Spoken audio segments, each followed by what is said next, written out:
Welcome back to SAT Math Question of the Day. Today's Throwback Thursday. We have a lot to do, so let's start with this one. Here's a question. Given a table, for line H, the table shows three values of x and their corresponding values of y. Line K is the result of translating line H down 5 units in the K plane. What is the intercept of line K? So this is a more complicated problem because there's more than one step, and you have this thing about translating. It seems like the first thing you should get is the equation for line H. That seems like a straight arrow approach. It's maybe a cuter way to do it, but maybe it may take too long to figure that out. So why don't we at least get the equation for line H? Wow. Or maybe, I don't know, I think we should plan this out a little bit. All right. Well, suppose you got the equation for line H. So let's say this is H. Let's suppose this is the H. equation for line H is y equals mx plus b. Exactly.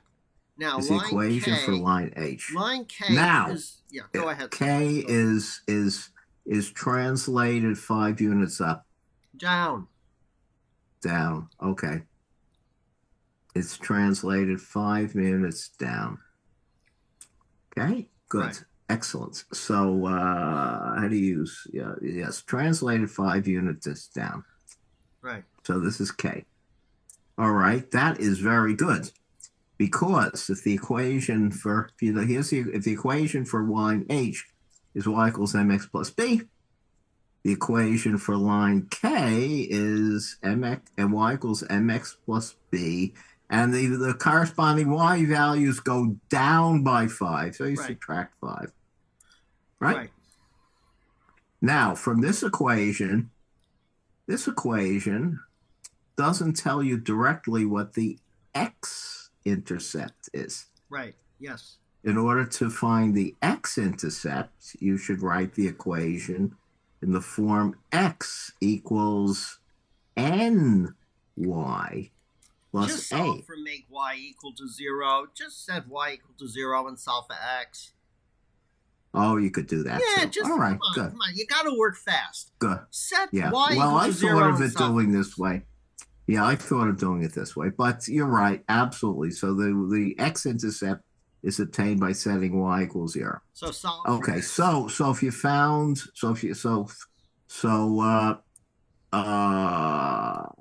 I agree. So step 1, find the equation for H. Second, transform it and change it to the equation for K. And in the equation for K, set y to 0 and solve for x. All right, go ahead. There you go. So how do you how do you find the equation for H? Well, the data they give you tells you that if you go up in x by 2,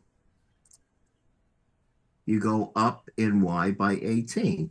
Exactly. So the slope is 18 divided by 2. Go lower. You're above the line. I'm sorry. So if you go up by 3, in x, then you go up by 18 in y. Right. So the slope is how much you go up in y divided by how much you go up in x. So that's 6. Right. And then you find out what b is. Right. From one of these guys. Yeah. So let's use the easy one. Let's use the easy one. 130 is nice. So 130 is 6 times 18 plus b. You bring in your little calculator. You do 130 minus 6 times 18, and you get 22. B is 22. So you plug it into your little relationship, 5, and you pray that this is one of the answers, and that's the answer. So it's 5 minus 22, which is negative 17, over, and you don't even have to bother with the 6. Right.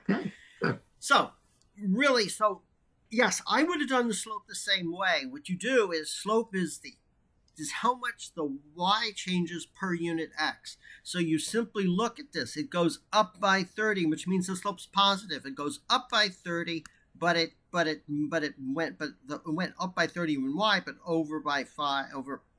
over 5 units in x. So it's 6. So that's getting you the slope easy. Don't use the formula. Stay away from the formula. Understand the concept of what slope is, and you'll do it a lot faster. Yeah. So what's the big takeaway here? This is not a straightforward problem. This is not what is 7% of 20. Okay. This requires some thought, and planning it out was really smart. We could have just figured out the equation here and then just sort of figured it out, but it's really a really great way to do problems like this, where all of a sudden you read it and you don't really understand it. And if you're slightly weak in math, you're going to read this thing and say, I have no idea how to do this thing. Plan it out, right? Yeah. And this was sort of the key, knowing that if it goes down, the equation gets modified this way. You subtract 5 at the end, and then you go from there. So there are a lot of steps in this thing, and it's rated as a complicated problem. We found this problem on the Educator SAT website, where the SAT gives educators and teachers a slew of problems, and this was a more complicated algebra problem, as you can see. So yeah, but you also have to know a few things. So maybe we should get right into it. What do you have to know to do this problem? One, that translating a graph down, if you have y is equal to f of x and it's a graph, making it go down is y is equal to f of x minus b.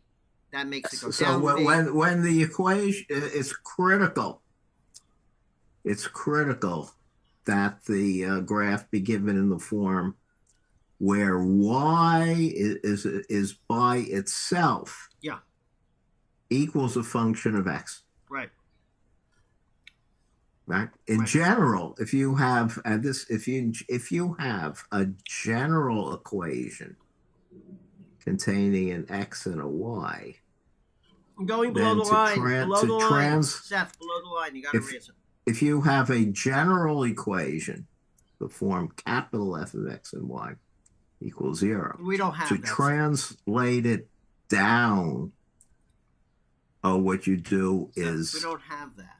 Is you add how much you're translating it down to y. So we don't have that. This is a college math. So forget I said that. We don't have that. But let's do something that could happen. We have it, but we're not talking about it. Okay, good. Just move on. Let's SAT people, but let's talk about horizontal translations too, though, because they could have made that harder too. They could have said line K is a result of translating H units to the left 5 units. Oh boy. Yeah. So that would be y is equal to x plus or minus or whatever. Do plus. I don't know. Minus. So minus to the left. So, okay, to the left you do a plus of how much to the left? Okay, no. Let's do a more general. Okay, let's just do plus a. Okay, so the plus a, if it's positive, it goes to, I always get this wrong, goes to the left. Minus a goes to the right. So if it's to the left, 5 units, it's f of x plus a. Right, yeah. And if it's to the right, 5 units is f of x minus a. So they could have done that. I bet they debated that when the committee wrote this thing. Do they do that? Mm. And then they complicate things by giving you the x-coordinate, x-intercept, which is more unusual than the y-intercept. So, oh yeah, I bet one of the y... What is one of the y? That's funny how they don't give you the y-intercept of 22. Right? They didn't put 22 as one of the answers. Interesting. Yeah. Interesting. So anyway, other than knowing translation, then you also have to know what the essence of the x-intercept, which Seth sort of like didn't realize initially. The essence of the x-intercept is when y is equal to 0. Okay, that is key to know and to remember. The SAT is really into concepts, and when you have a hard problem, you got to think fundamental big idea concepts. The x-intercept is when y is 0. So y is 0, which means you then solve for x like we did, and then this is the answer. It's nice to have the answer written out clearly. Why? Because psychologically, we've solved the problem. We've done the hard part. Right here, we've done the hard part. So now we can relax and smooth sailing. All we need to do is get M and B from this table, which presumably, you should know how to do. So it's very comforting psychologically. Keeps you calm. Which is really important on a performance sport, which is essentially the SAT. Great. Okay, good. So, yeah. Okay. So do we have the 4 questions? Yeah, let's do the 4 questions. Calculator. Okay. I've seen video today how you could actually use calculator for this in a very sophisticated way. We're not going to do that. Start with the guesses. No, probably not. In other words, take the answers and back solve. Probably not. Is it different from a school test? Yeah, you wouldn't. You probably would. The school test would say graph the line. Like, graph this and then graph a line 5 units down. That's probably how the school test would come in. Are there patterns? Any real pattern. If they change any number here, it wouldn't make it harder or easier. Right? There's nothing special about these numbers that, lets you to do it any faster. So, right? There's nothing real pattern here. Okay, so I think that's it, right? Oh, main ideas. We went over the main ideas. You have to know how to translate graphs and know it theoretically. You have to really understand what an x-intercept is. Of course, you have to get the slope and y-intercept given a table. That goes without saying. And then you have to sort of put it together. And also maybe they're testing how well you can plan out a problem. But planning it out is optional. But we strongly advise planning out problems that aren't, 8% of 60. Okay, you don't really have to plan out. If it's a problem with multiple parts. Yeah.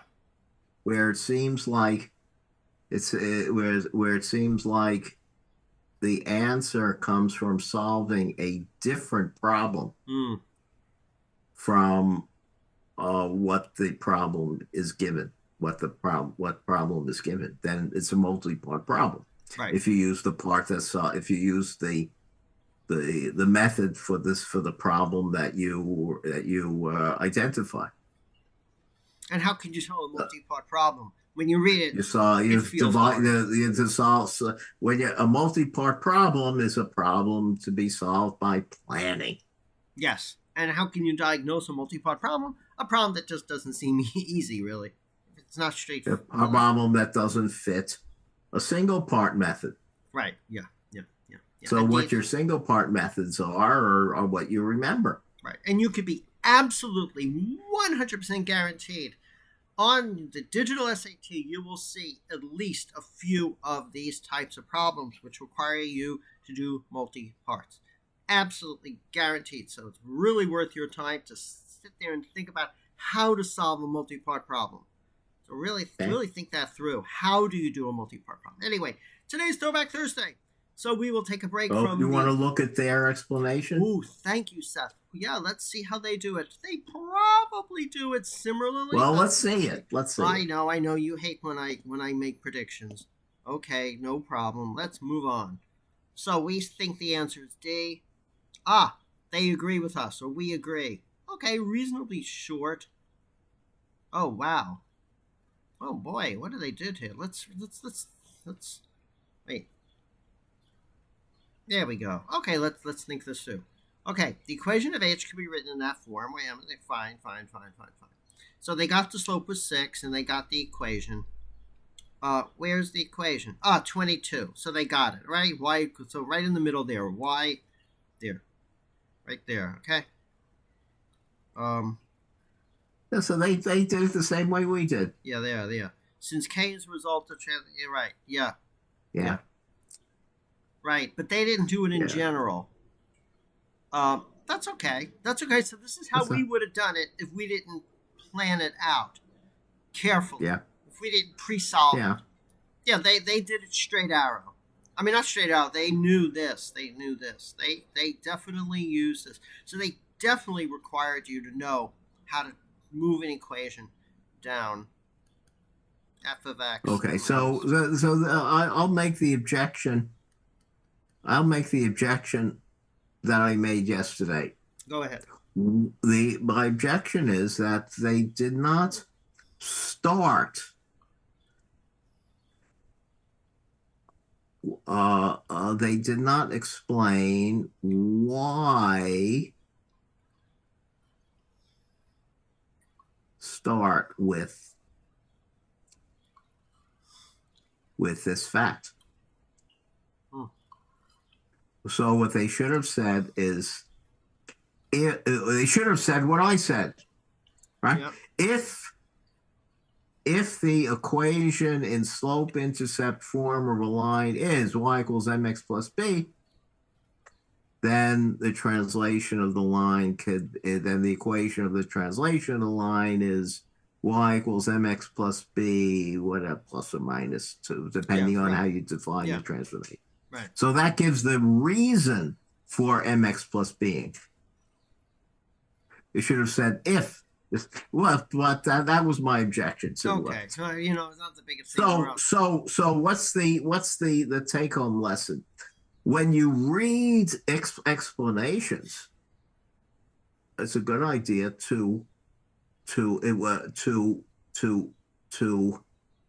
a good idea to extract in your mind, to figure out in your mind how the explanation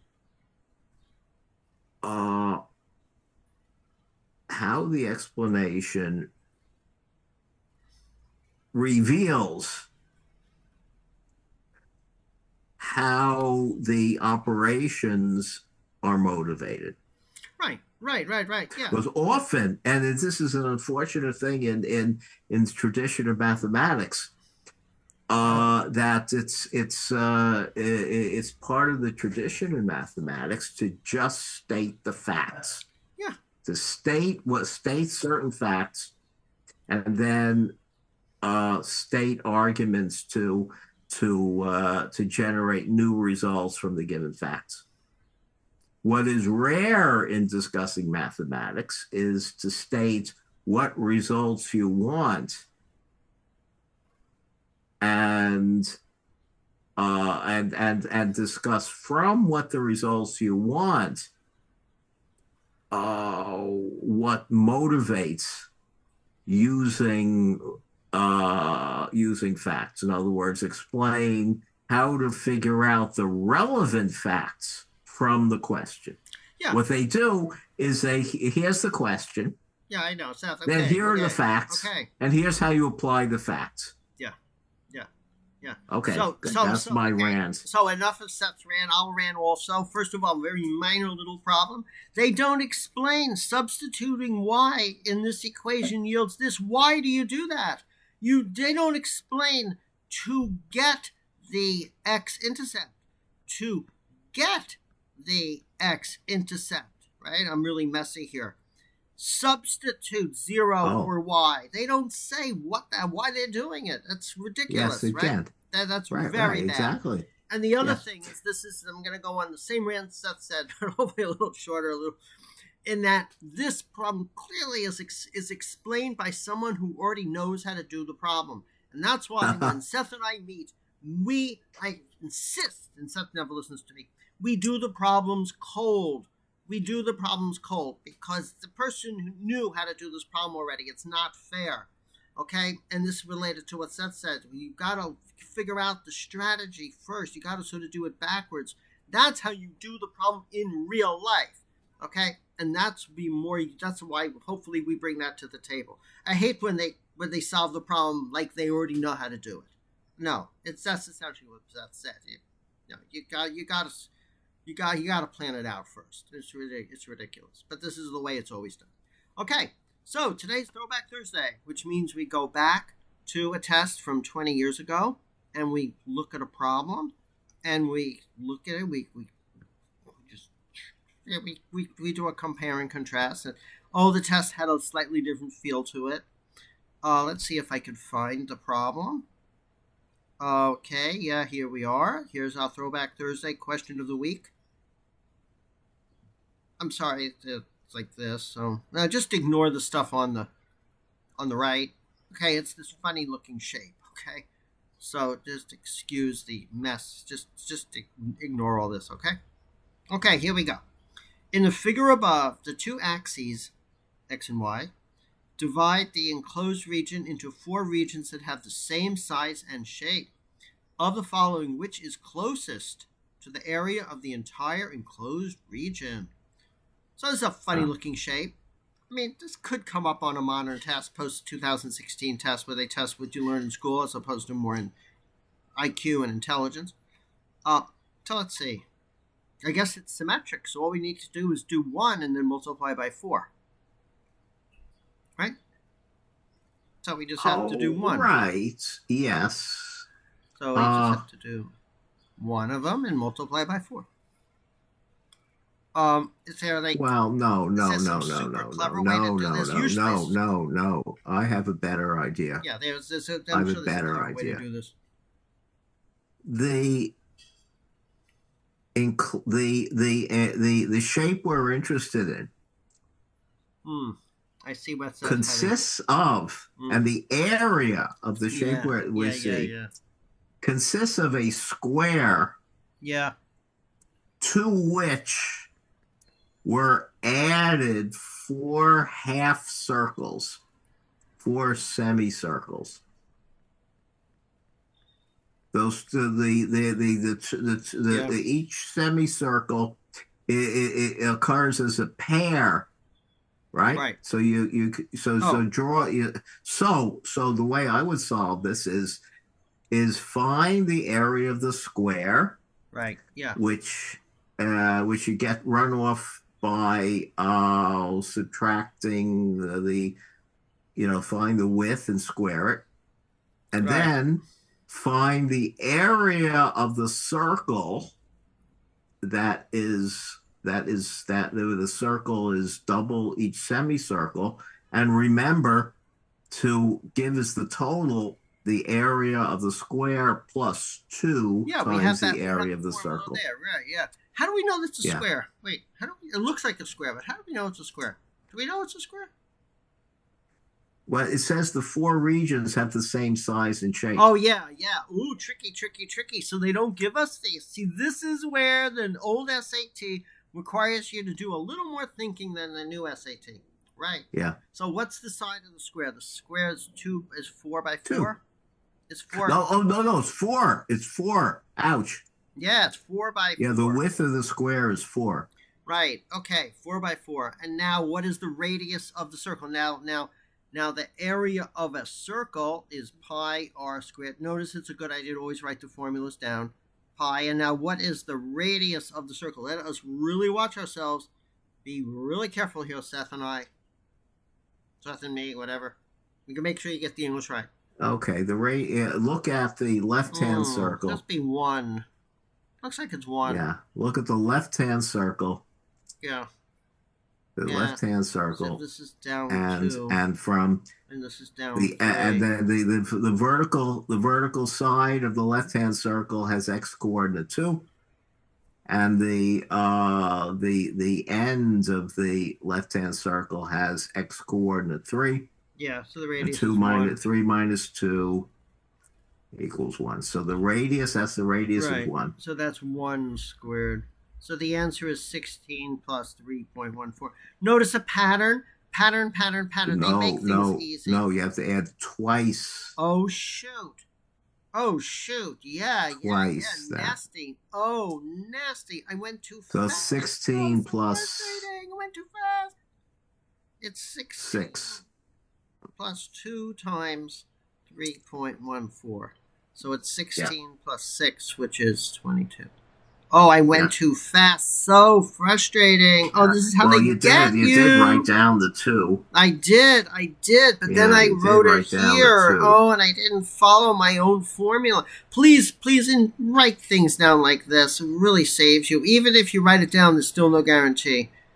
Oh, wow. You got to write the formulas down and follow them. beating myself here. This is why it's so important to write the answer down, just like we did before. Yeah. Plan it out. See the idea? Plan it out. It's a multi-step problem. Yeah. Write down the plan, but then you have to follow it. This is a multi-step problem. It's a multi-step problem. Planning. Write out the formula. Yeah. And notice, they didn't give you this point, so you had to really think it through carefully. Yeah. And you had to use symmetry. Right, exactly. Yeah.